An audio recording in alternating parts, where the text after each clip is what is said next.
included, our days feel filled with a million small interruptions. And this is true even of our days off. Maybe you've taken a call at the beach, texted your boss from the grocery store, or emailed a colleague while on a picnic with your family. We've convinced ourselves that these behaviors are no big deal. It's just one email. But there's a real cost to these interruptions, and there are smart strategies we can all take to better protect our time.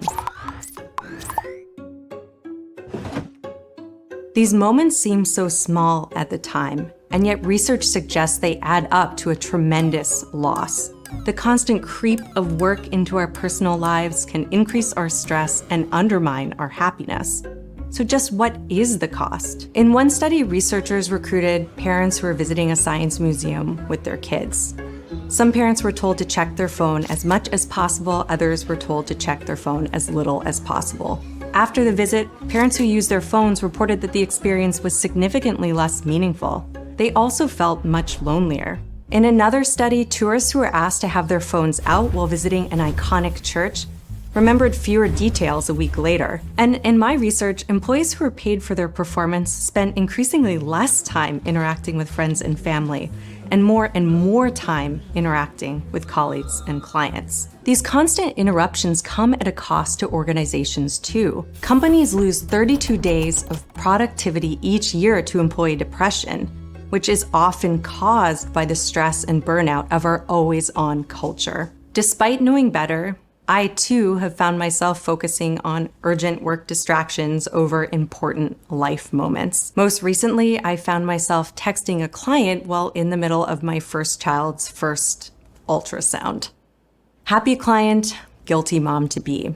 When you add up all of these moments, the sum total is a life shortchanged on meaning, joy, connection, and even memory. As we remake our models of work in the wake of the pandemic, now is our opportunity to create a new culture that respects time. And the way to make this really big change is through small steps that we can take right now. The first step that we need to take is to reframe rest. Reflect for a moment about what you think about when you hear the word rest. Sounds amazing, right? But in my mind, I immediately worry about not being productive enough or letting down my colleagues. When we do have time off, we need to find ways in which we can enjoy the present moment and savor the leisure time that we have available, as opposed to seeing it as an unproductive barrier to our work.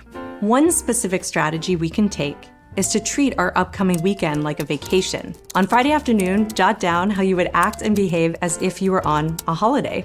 Maybe you and your partner will buy a bottle of wine and watch online clips of the Eiffel Tower. Maybe you'll visit a local cafe and listen to some live music. Or maybe you'll go for a long walk in the middle of the day with no phone and no agenda. The plan doesn't have to be expensive or extravagant.